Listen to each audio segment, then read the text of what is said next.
Kita misal di dalam musalla atau masjid itu ada 50 orang. 50 orang ini satu yang khusyuk. 49-nya kadang khusyuknya. Satu aja yang khusyuk. Nanang satu yang khusyuk ini akan memberikan berkah kepada yang lainnya sehingga menjadi khusyuk semua dinilai oleh Allah Subhanahu wa taala. Nah, ini untungnya sembahyang berjamaah.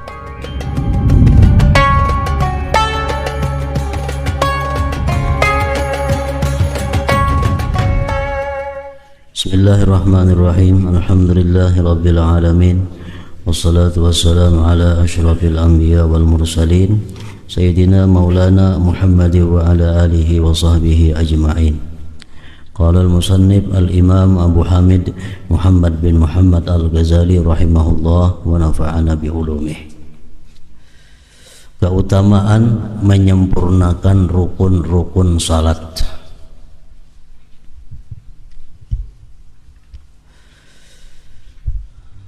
Nabi sallallahu alaihi wasallam bersabda,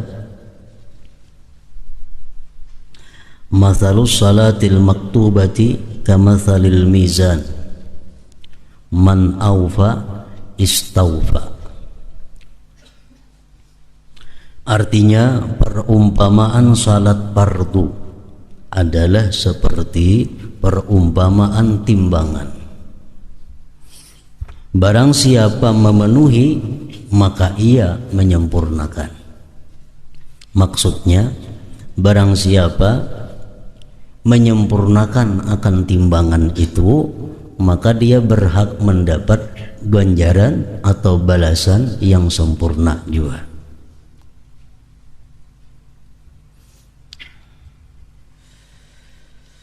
Yazid Ar-Raqashi berkata, salat Rasulullah itu rata, seolah-olah ditimbang. Artinya sembahyang Nabi itu kada terlalu ancap, kada terlalu gimit, kada terlalu lambat. Artinya sembahyang Nabi kita itu rata, seolah-olah ditimbang. Nabi sallallahu alaihi wasallam bersabda, "Innar rajulaini min ummati la yaqumani ila salati wa ruku'uhuma wa sujuduhuma wahid wa inna ma baina salataihima ma baina as-sama'i wal ard." Artinya, sesungguhnya dua orang dari umatku berdiri untuk salat, di mana ruku' dan sujudnya itu satu, sama. Dan sesungguhnya apa yang di antara keduanya adalah apa yang antara langit dan bumi. Maksudnya, ada dua orang yang sembahyang, sama bacaannya, sama gerak-geriknya, sama panjangnya, sama rakaatnya, tapi nilainya di sisi Allah Subhanahu wa taala jauh seperti langit dan bumi. Yaitu beliau menunjuk, mengisyaratkan kepada kekhusyuan. Nang saya kong sembahyang bujur sama lawan nang tadi, cuma ini khusyuk. Nang saya kong ini kada. Nah, maka nilainya di sisi Allah sama jaraknya antara langit dan bumi, antara dua orang yang sembahyang tadi. Dan Nabi sallallahu alaihi wasallam bersabda, "La yanzurullah yaumal qiyamah ilal abdi la yuqimu sulbahu baina ruku'ihi wa sujudihi." Artinya, pada hari kiamat Allah tidak memandang, kada memperhatikan, kada menghiraukan hamba yang tulang belakangnya tidak tegak di antara ruku' dan sujudnya. Ya, tidak. Artinya orang ini sembahyang i'tidalnya itu kada ada tuma'ninah. Bila sembahyangnya ini kada ada tuma'ninah, i'tidal, berarti sembahyangnya pun kada sah.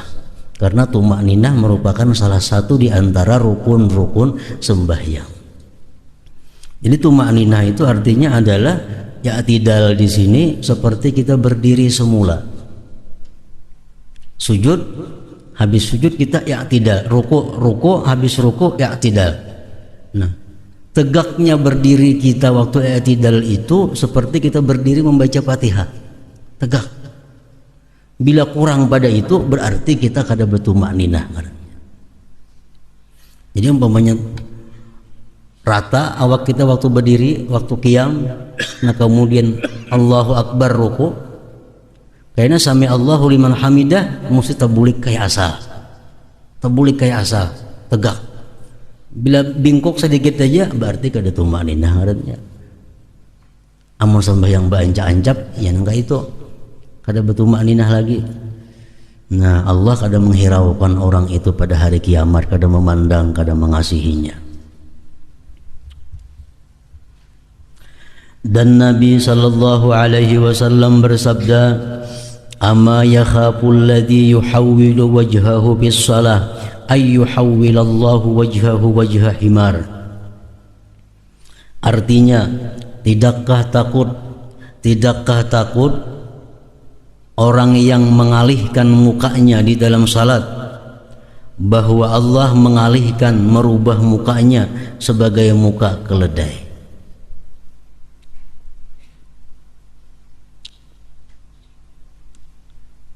Maksudnya orang yang sembahyang itu menoleh ke kiri atau ke kanan. Sembahyang misalnya ada berbunyi, nah apakah sebelah situ? Nah mencangangi. Itu kada membatalkan sembahyang kalau sekali itu aja. Cuma merusak akan kekhusyuan sembahyang, merusak akan nilai sembahyang.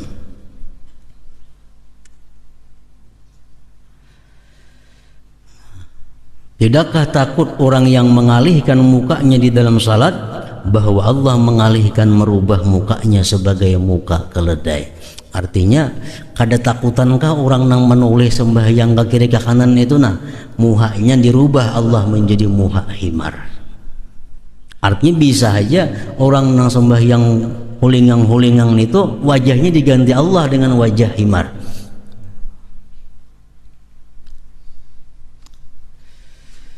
Dan beliau sallallahu alaihi wasallam bersabda, "Man shalla li waqtiha wa asbaga wudu'aha wa atamma ruku'aha wa sujudaha wa khusyu'aha arajat wa hiya bayda musfirah taqulu hafizakallah kama hafiztani wa man shalla li ghairi waqtiha wa lam yusbik wudu'aha wa lam yutimma ruku'aha wala sujudaha wala khusyu'aha arajat wa hiya sauda muslimah taqulu dayya'akallah kama dayya'tani hatta idza kanat haitsu sya'allah luffat kama yulaffu thawbul khalaqu fayudlabu biha wajhu."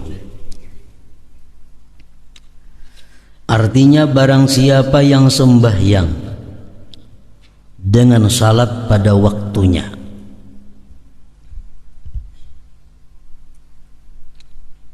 dan ia menyempurnakan wudunya,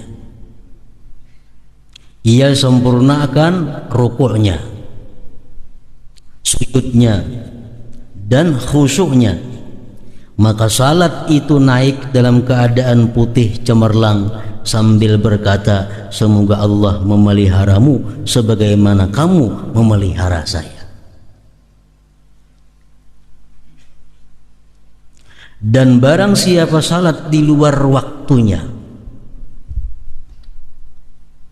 dan dia tidak menyempurnakan wudunya dan tidak menyempurnakan rukuknya, sujudnya dan khusyuknya, maka salat itu naik dalam keadaan hitam gelap sambil berkata, "Semoga Allah menyia-nyiakanmu sebagaimana kamu menyia-nyiakan saya." Sehingga apabila salat itu sekiranya dikehendaki Allah, maka salat itu dilipat sebagaimana kain usang, sebagaimana kain usang itu dilipat lalu dipukulkan ke wajahnya orang yang sembahyang tadi. Dan Nabi sallallahu alaihi wasallam bersabda, "Aswa'un nasi sariqatan alladhi yasriqu min salatihi." Artinya sejahat-jahat manusia mencuri adalah orang yang mencuri dari salatnya. Mencuri salat artinya apa? Kada batu ma'ninah. I'tidalnya kada tuma'ninah, rukuknya kada tuma'ninah, sujudnya kada tuma'ninah, duduk antara dua sujudnya kada tuma'ninah. Nah, malah kasih ma'ancapi sembahyangnya.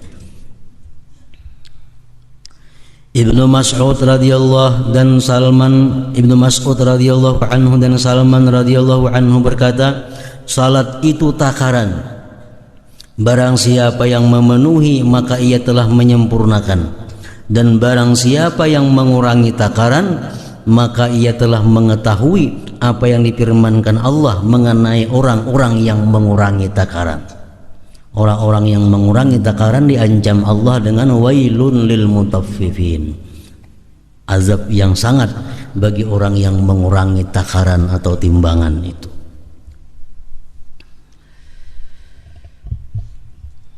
Keutamaan jamaah, Nabi sallallahu alaihi wasallam bersabda, salatul jamaah tabtulu salatal fard bi 27 darajatan. Artinya salat berjamaah itu melebihi salat sendirian dengan 27 derajat. 27 kali lipat.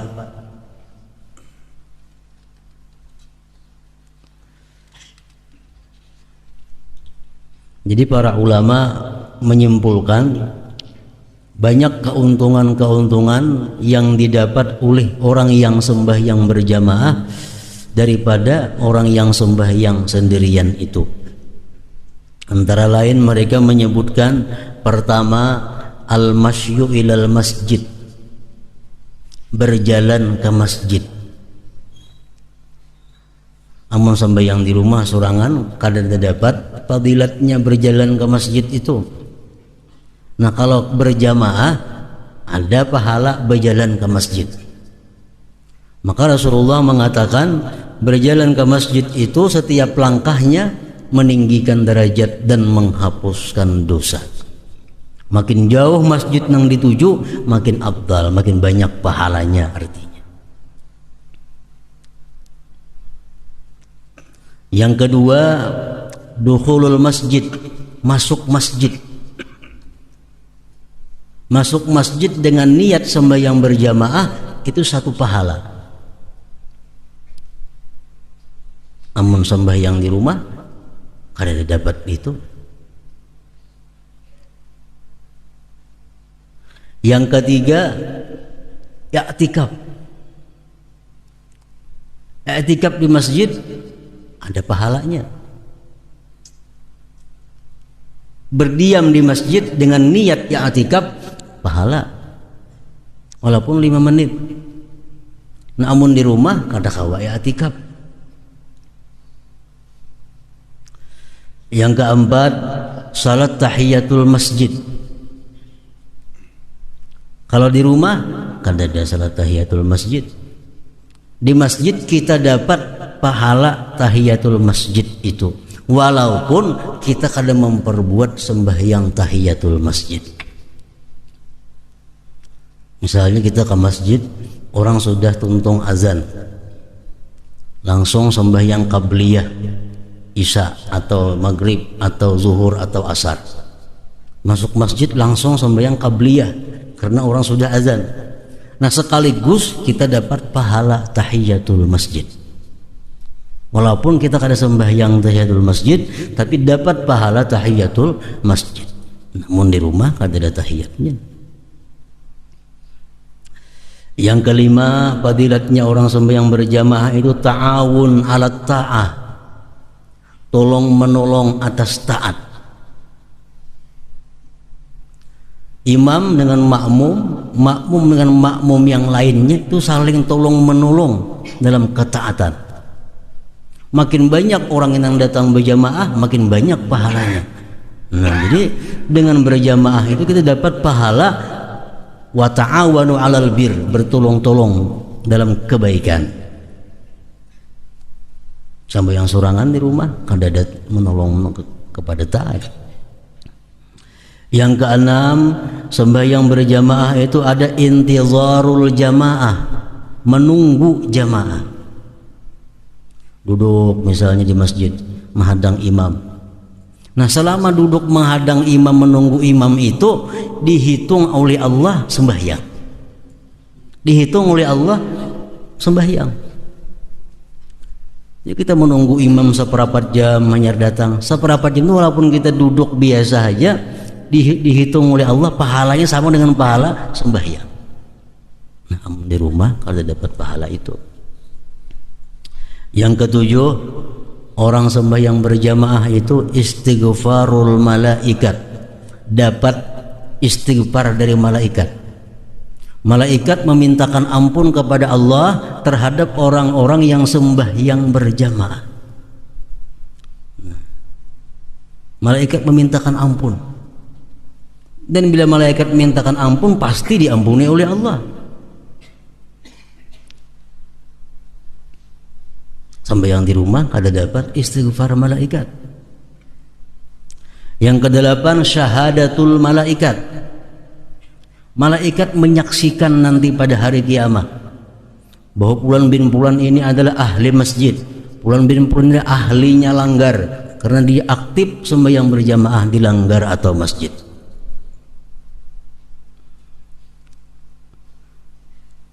Yang kesembilan, as-salamah minasyaitan, selamat dari syaitan. Karena begitu orang kamat syaitan membuka sampai ke mana suara kamat itu kada terdengar lagi. Nah, jadi orang sembahyang berjamaah itu selamat daripada gangguan godaan syaitan. Orang sembahyang sorangan kada terhindar daripada syaitan ini. Yang ke-10, taswiyatus sufuf, ada pahala meratakan saf. Makanya jadi Nabi istawu sufufakum, meratakan saf kamu. Nah, kita meratakan saf itu ada pahalanya. Namun di rumah kan ada saf sembahyang sorangan.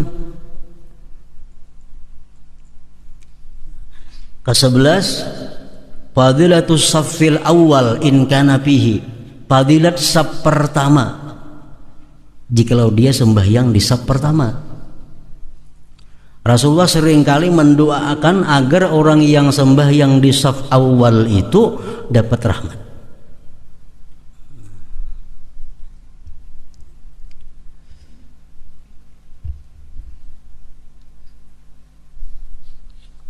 Fadilatus saffil awal, fadilat saf pertama. Sembahyang sorangan kata dia besaf.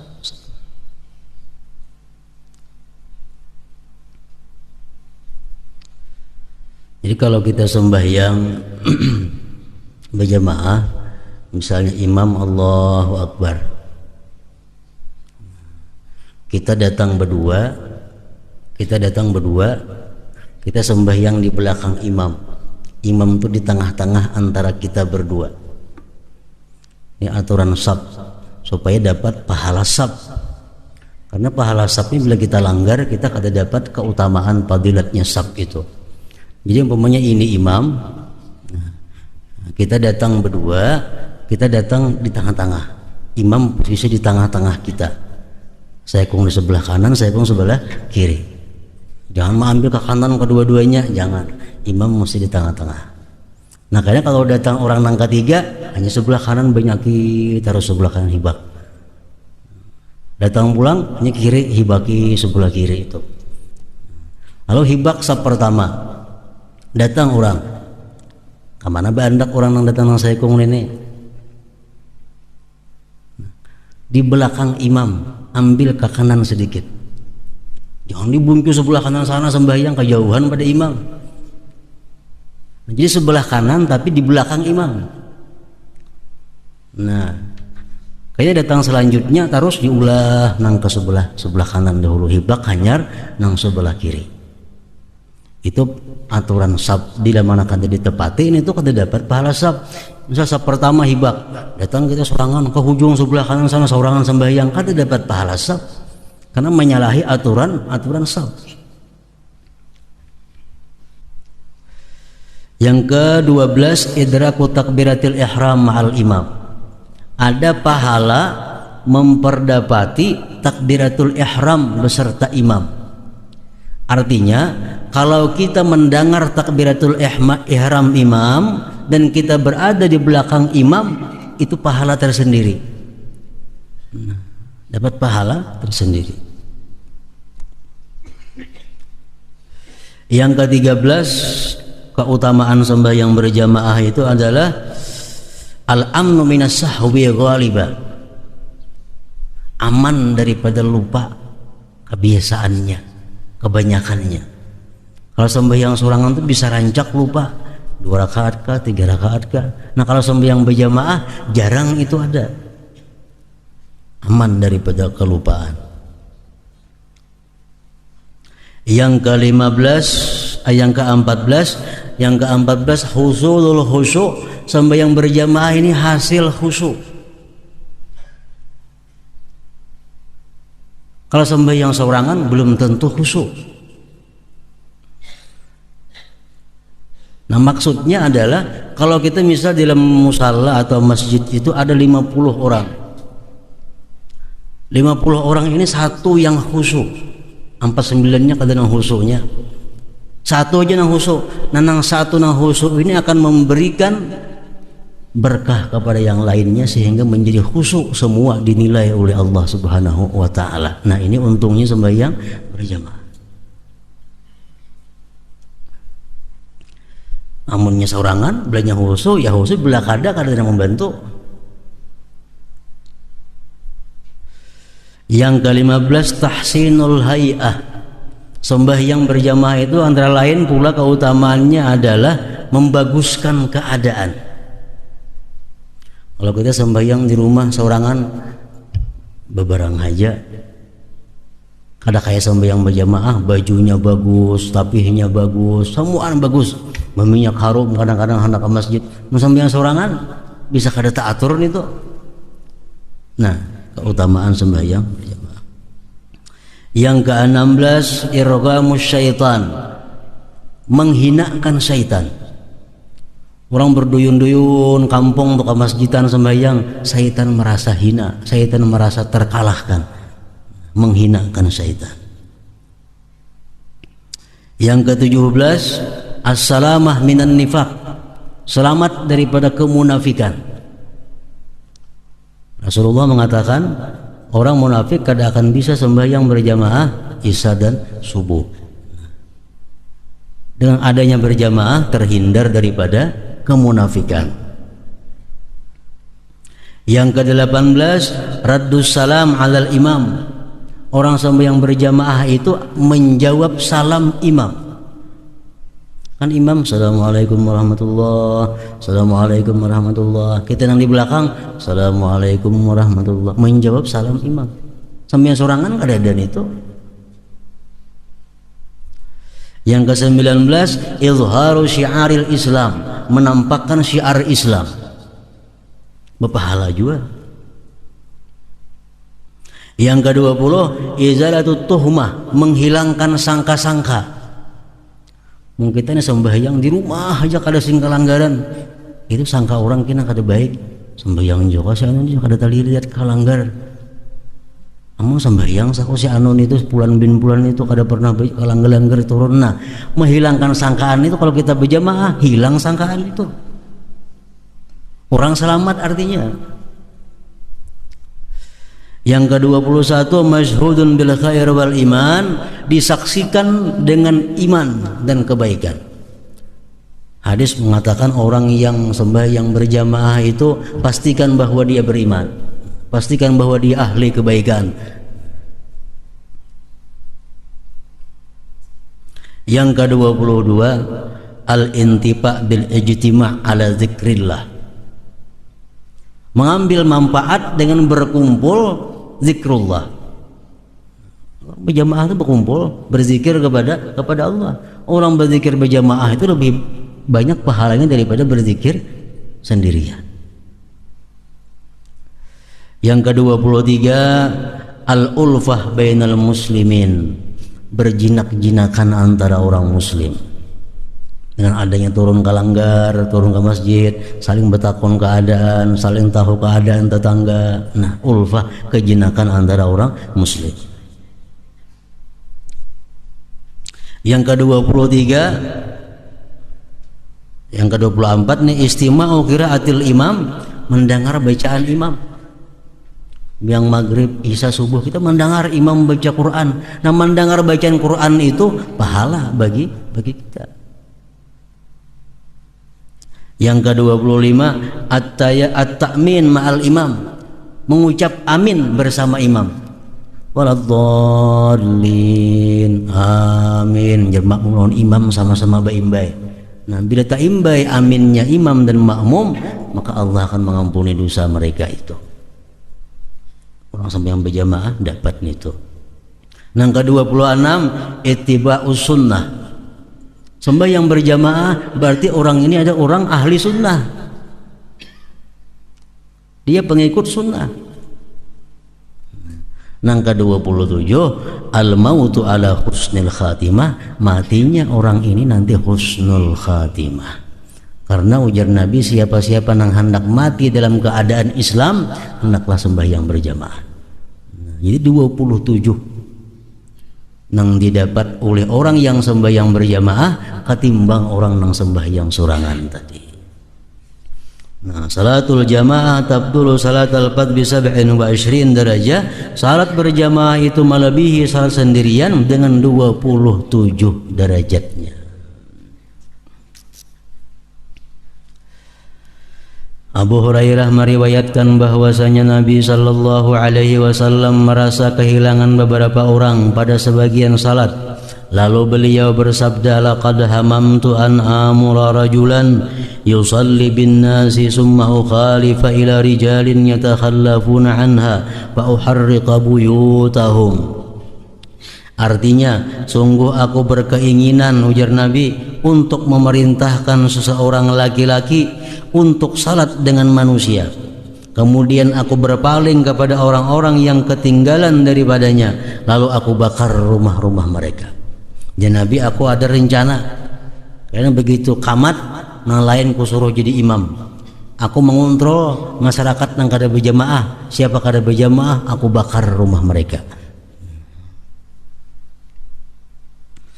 Dan dalam riwayat lain, summa ukhalifa ila rijalin yatakhallafuna anha fa amara bihim fatuharraku alaihim buyutuhum bihazmil hadabi walau alima ahaduhum annahu yajidu azman saminan aw marmataini la syahidaha, yakni salatal isya. Artinya, kemudian aku berpaling kepada orang-orang yang bertinggal daripadanya sembahyang berjamaah, lalu aku menyuruh mereka, lalu rumah-rumah mereka dibakar dengan seikat kayu bakar. Dan seandainya seorang dari mereka mengetahui bahwasanya ia mendapat tulang yang gemuk atau 2 buah delima, niscaya ia menghadirinya, yakni salat isya itu. Utsman radhiyallahu anhu berkata dengan marfu', man syahidal isya faka'annama qama nisfa lailah wa man syahida subha faka'annama qama lailah. Artinya, barang siapa yang menghadiri sembahyang isya berjamaah, maka seolah-olah ia mendirikan setengah malam, beribadah setengah malam. Dan barang siapa yang menghadiri subuh, maka seolah-olah ia mendirikan beribadah 1 malam. Orang nih isya berjamaah, subuh berjamaah, itu sudah dianggap orang ini menghidupkan malam dengan ibadah. Sudah dianggap menghidupkan malam dengan ibadah. Dan Nabi sallallahu alaihi wasallam bersabda, man shalla salatan fi jama'atin faqad mala'a nahrahu ibadatan. Artinya, barang siapa yang salat dengan berjamaah, maka ia telah mengisi lehernya dengan ibadah, memenuhi badannya dengan ibadah. Artinya, kenapa? Karena semuaan beribadah. Orang sampai yang berjamaah itu mata jangan kepasahapan, ibadah. Telinga mendengarkan bacaan imam, semuaan gerak-geriknya adalah ibadah.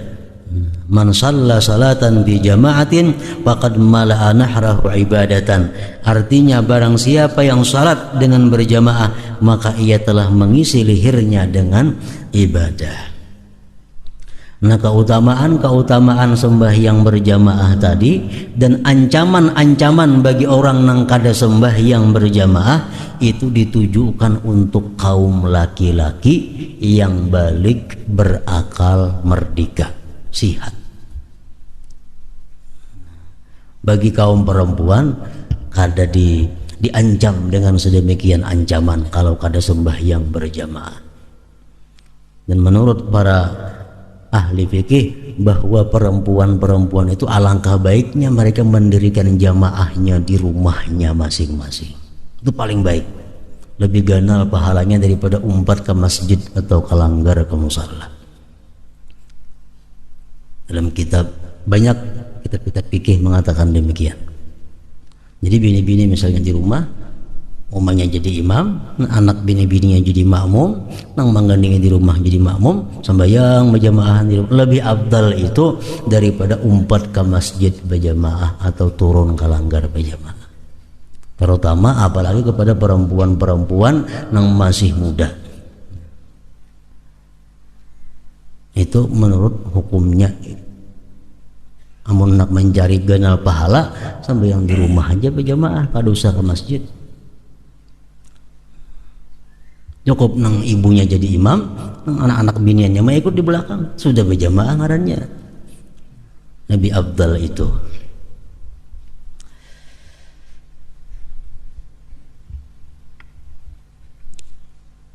Sa'id ibn al-Musayyab berkata, tidaklah muazzin itu azan sejak 20 tahun melainkan saya ada dalam masjid. Artinya orang ini menunggu waktu, belum lagi azan sudah duduk di masjid. Muhammad bin Wasi' berkata, saya tidak ingin kepada dunia kecuali 3 hal, yaitu saudara. Sesungguhnya jika saya bingkok maka ia meluruskan saya. Aku nak pengen hidup dalam dunia ini masih karena ada 3 hal. 1, kawan membimbing aku. Bila aku salah menegur, bila aku bujur mendukung. Makanan pokok dari rezeki yang berlebih dengan berlebih tanpa berbuat keburukan.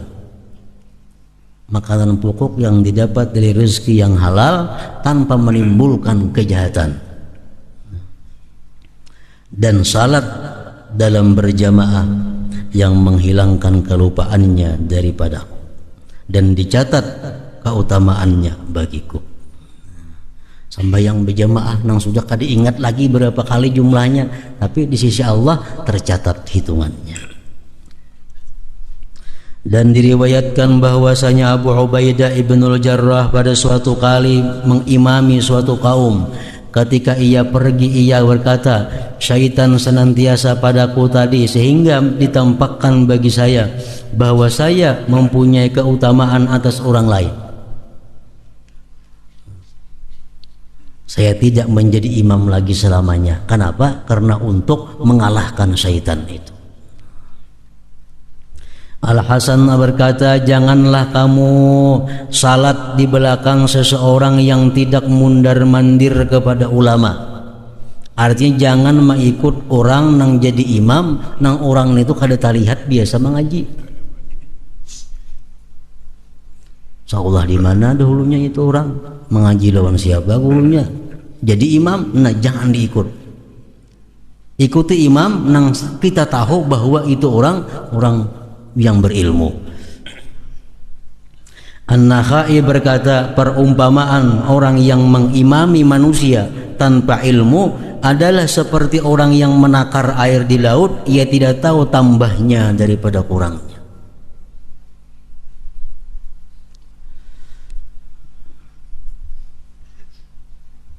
Hatimul Asam berkata, saya keliwatan salat berjamaah. Artinya kada tersembahyang berjamaah. Lalu Abu Ishaq Al-Bukhari sendirian menghiburku. Maksud menghiburku, mentakziahiku.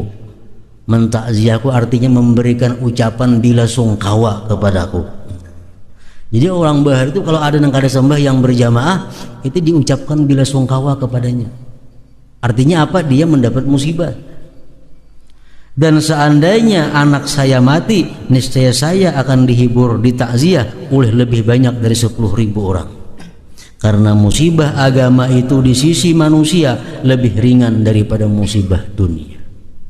Pada setiap kali kita kada sembahyang berjamaah, setiap kali kita kada sembahyang berjamaah tanpa uzur, menunjukkan bahwa kita ada melakukan satu dosa. Kalau kita bersih daripada dosa, mesti rajin sembahyang berjamaah. Itu perkataan para ulama-ulama sufi demikian.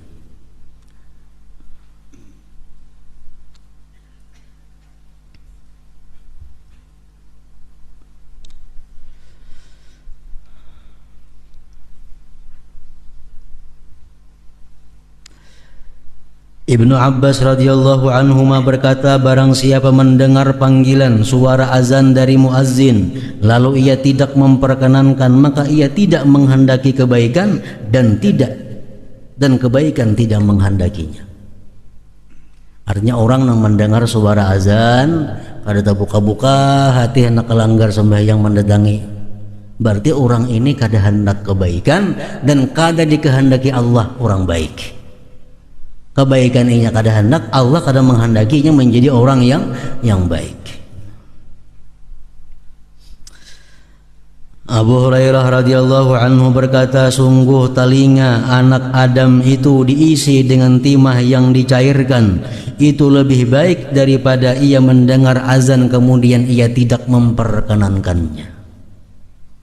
Telinga diisi lawan timah nang mendidih, lebih baik itu daripada mendengar azan tapi pacang kada sembahyang berjamaah.